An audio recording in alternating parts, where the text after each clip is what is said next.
संविधान दिवस पर भाजपा का विशेष कार्यक्रम, प्रदेश कार्यालय नानी दमन में हुआ आयोजन।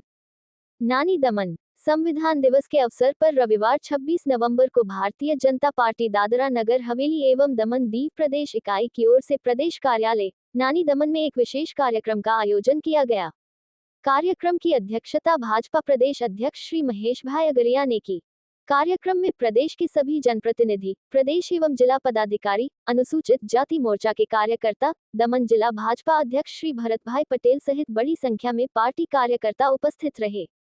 इस अवसर पर संबोधित करते हुए प्रदेश अध्यक्ष महेश भाई अगरिया ने सभी को संविधान दिवस की शुभकामनाएं दी और कहा, ग्रेटर देन भारत का संविधान केवल एक दस्तावेज नहीं, बल्कि हमारी पहचान, हमारा स्वाभिमान और लोकतंत्र की सर्वोच्च आत्मा है।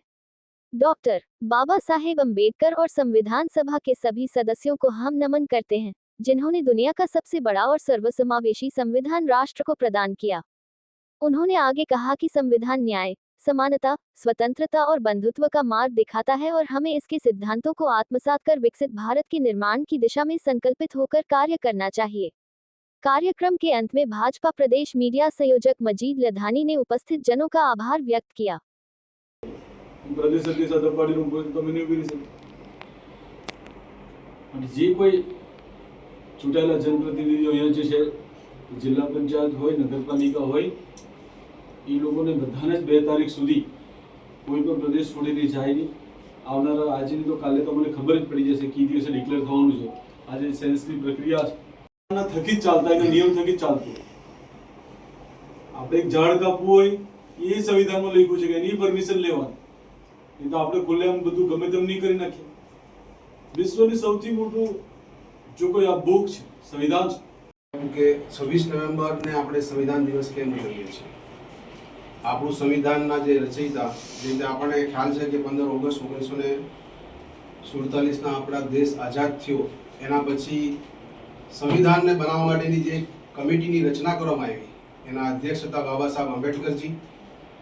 અને એ જે ભારતના બંધારણના જે રચયિતા છે એમની કમિટીએ સતત 2 વર્ષ 11 મહિના અને 18 દિવસ મહેનત કરી અને સંવિધાનની રચના કરી અને 26 નવેમ્બર 1949ના દિવસે એમણે સહી કરી અને આ સંવિધાનને દેશની સરકારને સુપૃત કરવામાં આવ્યું। ત્યારબાદ એના 1 વર્ષ પછી 26 નવેમ્બર 1950ના દિવસે આપણું આ સંવિધાન અમલમાં આવ્યું। ત્યારથી લગાડીને અત્યાર સુધી આપણે લોકો આ સંવિધાન દિવસને એક સામાન્ય રીતે મનાવતા આવતા આવ્યા છીએ। થકી જ ચાલતા એના નિયમ થકી જ ચાલતું। આપણે એક ઝાડ કાપવું હોય એ સંવિધાનમાં લખ્યું છે કે એની પરમિશન લેવાની, એ તો આપણે ખુલ્લેઆમ બધું ગમે તેમ નહીં કરી નાખીએ। વિશ્વની સૌથી મોટું જો કોઈ આ બુક છે સંવિધાન છે એ આપણા દેશનું છે। મજીદભાઈ એમાં ખૂબ લાંબુ વર્ણન કર્યું। સંવિધાન વિશે કાર્યક્રમમાં હું લગભગ 45 થી 50 મિનિટ બોલ્યો।